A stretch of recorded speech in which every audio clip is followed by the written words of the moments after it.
Well, students, we are discussing numerical methods for initial value problems that involve first order ODEs.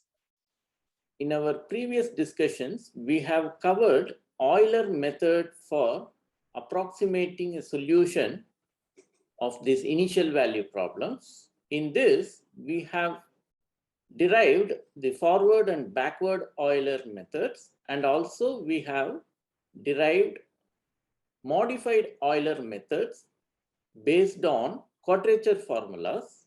In this final lecture, we will discuss an important method called Rangikuta Method. Next, let us derive another class of methods called Rangikuta methods. These are higher order methods. If you recall, although Euler method is easy to implement, this method is not so efficient in the sense that to get a better approximation, one need to take very small step size. That is because its truncation error, if you recall, is of order 2, we have seen. If the truncation error is of order 2, then the method will be of order 1, because when you go to approximate the derivative, you will be dividing by a h, right? That is how the forward or backward difference formula will come out. So Euler backward and Euler forward formulas are basically first order methods. If you want to have more accuracy, you will have to reduce the step size, that is the value of h, to a larger extent. And that may also lead to some arithmetic errors, right? So one way to increase the accuracy of the method is to include more terms in the Taylor expansion. If you recall, in backward and forward Euler methods, we have taken the Taylor expansion up to first degree Taylor polynomial, and then the second order term onwards we have observed as truncation error, right? If you want to derive higher order methods, one idea is to include more terms in the formula, that is, take the higher degree Taylor polynomial, and thereby your truncation errors order will increase, and that will eventually increase the order of the method also. Such methods are in general called Taylor's methods, but the main disadvantage of these methods is that when you include the higher degree terms of the Taylor polynomial, it means you need the higher order derivatives of y, right? So if you recall, you had y of xj plus 1 is equal to y of xj plus h times y dash of xj, plus you took the rest of the terms as remainder, and thereby you have just frozen it like this, and this was taken as the truncation error. And when you go to obtain the approximation of the derivative, that is when you go to write it, the same equation in this form, you will have to divide by h, and that will give you y dash of xj, right? Plus the remainder term, and that remainder term will happen to be of order 1, right? Therefore, Euler method's truncation error is of order 2, and consequently, the method is of order 1. That is how the theory goes. Now, if you want to have higher order methods, then what you have to do, you have to include higher order terms. That's what I was trying to say. Plus h into y dash of xj plus h squared by 2 into y double dash of xj plus h cube by 3 factorial. Sorry, this is y double dash, not f, y triple dash of some eta j, right?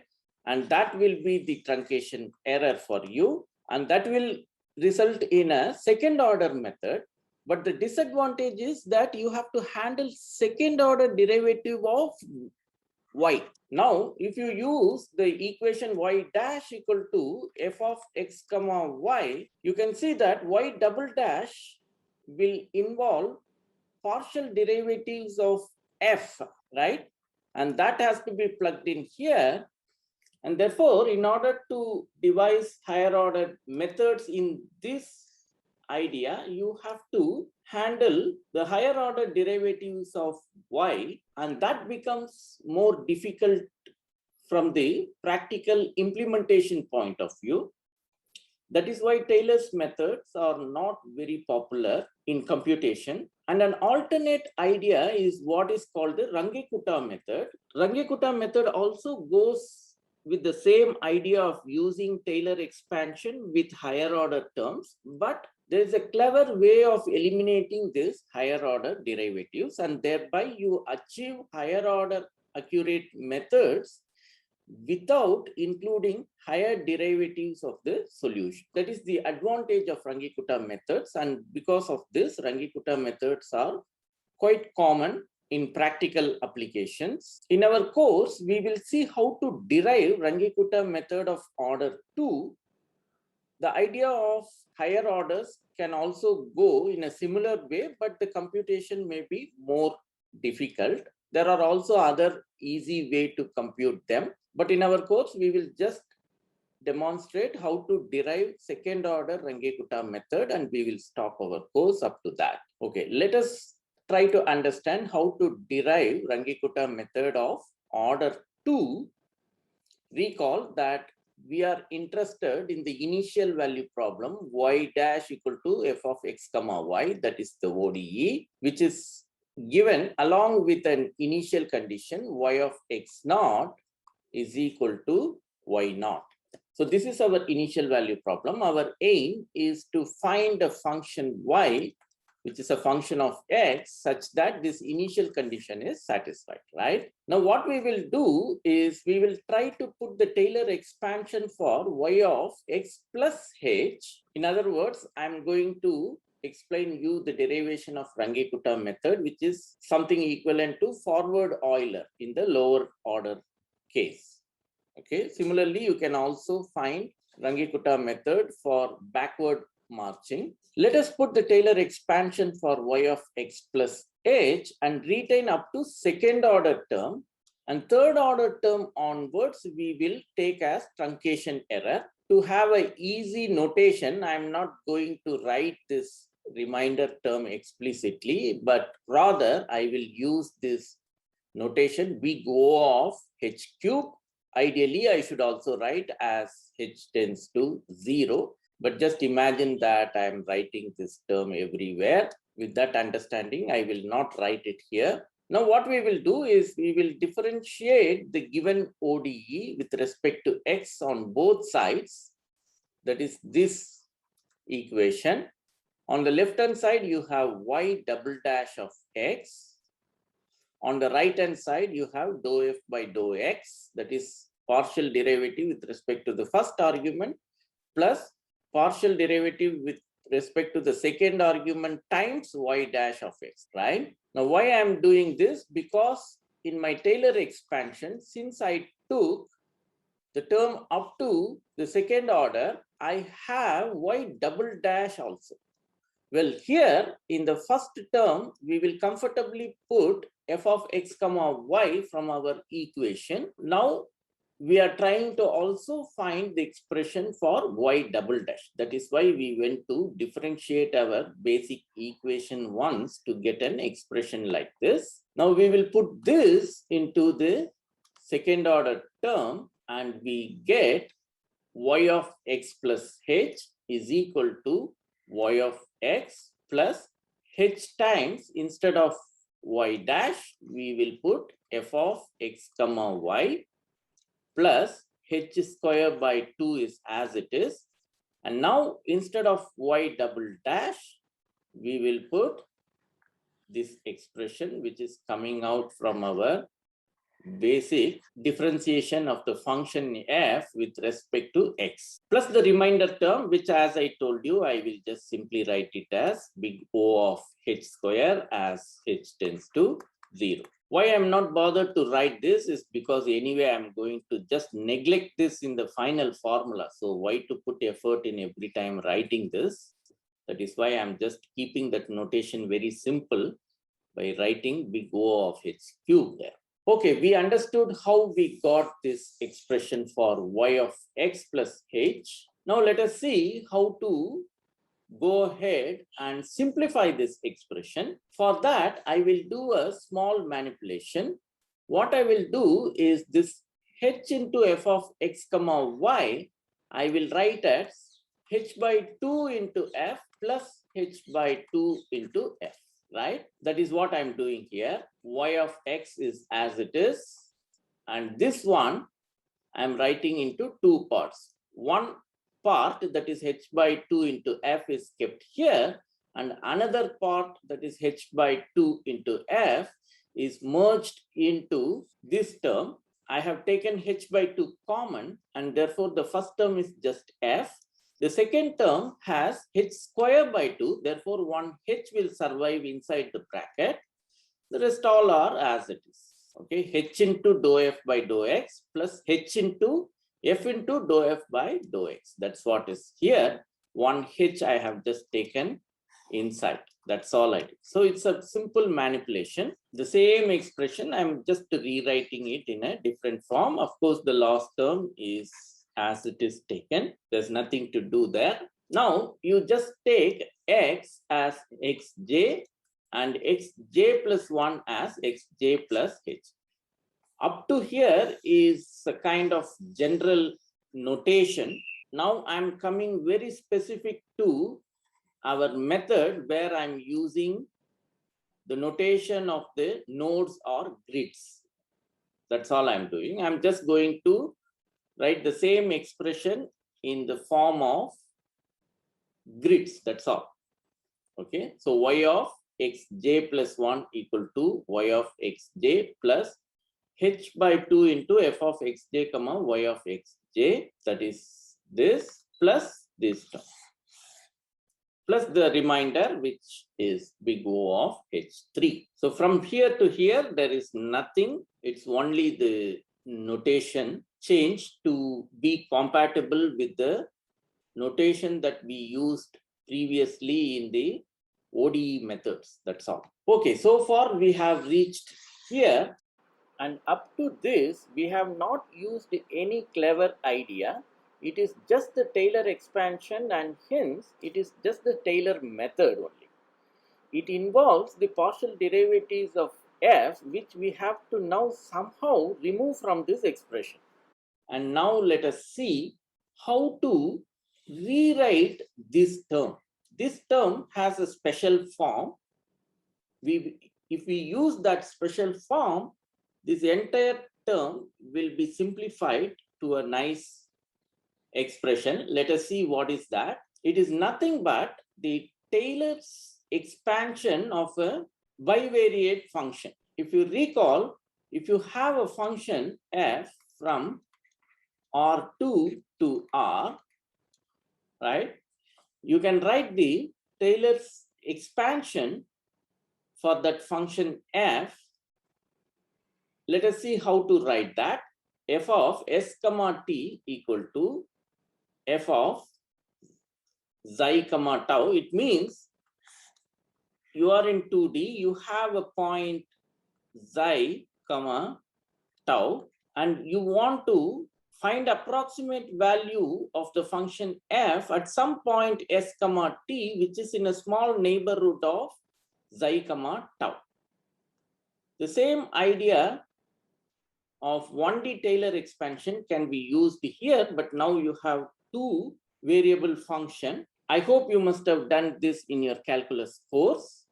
The Taylor expansion in this case is given by this f of xi comma tau plus s minus xi into f dash of xi comma tau, right? So the same thing happens here, but with respect to the first variable, plus now you come to the second variable t minus tau into dou f by dou t, that is differentiating f with respect to the second variable, and then you have the higher order derivative. So the expansion goes like this, but what we want in our expression is only up to the first order term. Therefore, the higher order terms all again I'm going to freeze in the sense that I'm not going to write them explicitly. I will avoid them by just simply putting this comfortable notation of big O of S minus xi whole square. Of course, you should keep in mind that S minus xi goes to 0. Okay, so that should always be written. And similarly, I will also freeze the higher order terms with respect to the variable t by bearing in mind that I have to also write as t minus tau tends to 0. Okay, so anyway, we will be truncating these terms in our final formula. Therefore, there is no point in writing them. So just use this simple notation to indicate that there are some extra terms whose leading term is of order 2. That is what it means.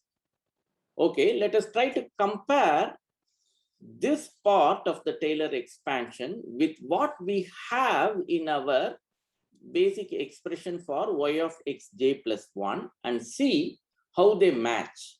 Well, by looking at this, with this, you can see that you take xi comma tau as xj comma y of xj, right? So once you do that, you can see that this term is nicely comparing with this term with s equal to x plus h, which is xj plus 1, and t is going to be y of xj plus h times f of xj comma y of xj. So these are the parameters I have to choose in order to match the Taylor expansion with the expression that I have in my formula. Once you do that, you can see that the expression inside the square bracket in our formula nicely reduces to this form. Now you truncate all the higher order terms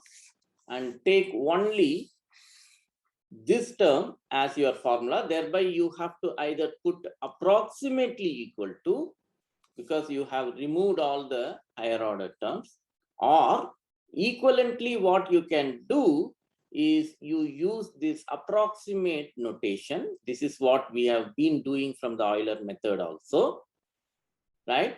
So you use this approximate notation for y of xj plus 1, which is yj plus 1 equal to, wherever y of xj comes, you put yj here and write the same expression in this approximate notation. And then you just put equal to sign. That's the notational understanding. And this is called the Rangikuta method of order 2. You can see that what we have truncated in this method as the error is basically of order 3, but we call the method as order 2. So why this method therefore is of order 2? Well, as I explained just now, generally if the truncation error is order n, then the method for the first order ODE will always be 1 less, because you will be dividing by h, right, in order to get an approximation for your derivative. Therefore, consequently, your truncation error will also be divided by a h. Therefore, 1 order will reduce there. So let me just explain it more carefully. You have this formula, right? In this expression, we have put an approximation to y dash, right? So what is that approximation? Basically, it is y of x plus h minus yh minus, you bring this also to the other side, h square by 2 y double dash of x, and that is equal to h into y dash plus the error, right?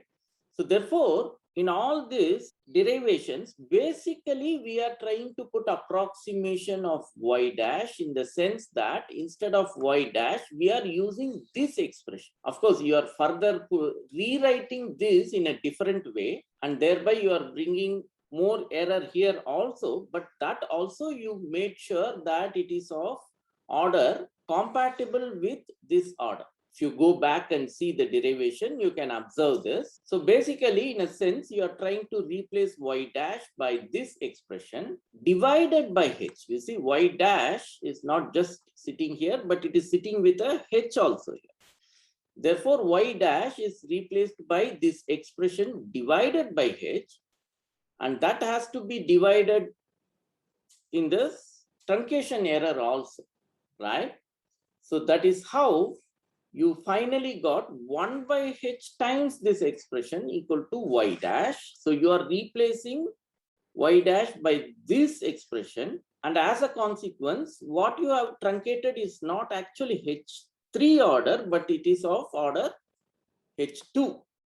That is why this method is of order 2. So one has to keep this in mind. Well, this is a nice formula that we have derived, but in the literature, this formula is generally rewritten in a rather simple way that is easy to remember. Let us also introduce that equivalent way of writing the same formula. There's nothing new in this. It's just this formula for Rangikuta method of order 2 is simply rewritten in this way. How it is yj plus 1 equal to yj, it's as it is, plus, you see, you have 1 by 2 in both the terms. Therefore, you bring 1 by 2 outside and write the other things as k1 and k2 and define k1 as h into f of xj comma yj and k2 equal to h into f of xj plus yj. I'm sorry, this is yj here. There is a typo here. Plus, you see, h into f of xj comma yj is already given a notation k. So I'm just plugging in that here. Okay. So this is the Rangikuta method of order 2. It is same as this, but written in a slightly different notation. Maybe programming wise, it is more comfortable. That is why generally people prefer to write the Rangikuta method of order 2 in this form.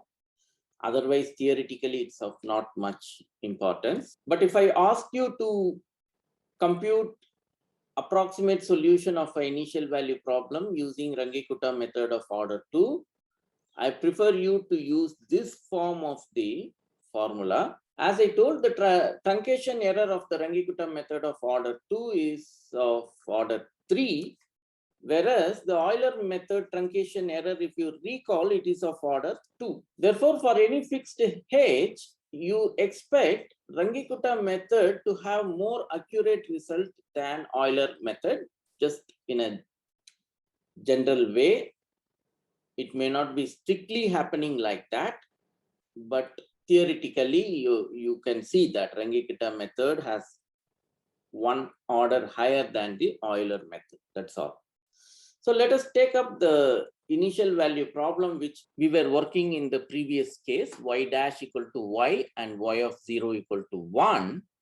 And let us use the Rangikuta method of order 2 and compute the solutions. As I told, I prefer you to use the other form of the formula, which involves k1 and k2. And you can see that the initial condition is just 1 at x equal to 0. Therefore, there is nothing to do there. But you can compute k1 and k2 and plug in to get y1.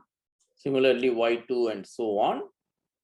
I'll leave it to you to check this. Simply, you have to put those values in the formula. I think h is taken as 0.01. I have not given it explicitly here, but from the way x is increasing, you can see that h is taken to be 0.01. And as usual, we are trying to find the solution of this initial value problem at x equal to 0.04. And at that point, the exact solution is 1.0408. And you can see that the Rangikuta method gave solution which is pretty close to the exact solution than what we got in the Euler method. If you recall, in the Euler method, the error was 0.0002. And now we have the error which is pretty less than what we got in the Euler method. Therefore, at least in this example, you can see that Rangikuta method of order 2 performed much better than the Euler method. Okay, let us pass on to higher order method, which is the Rangikuta method of order 4. Let us not do the derivation. The derivation of this method is omitted for our course, but I will just show you the formula for the Rangikuta method of order 4 in the notation with K1, K2, K3, and K4.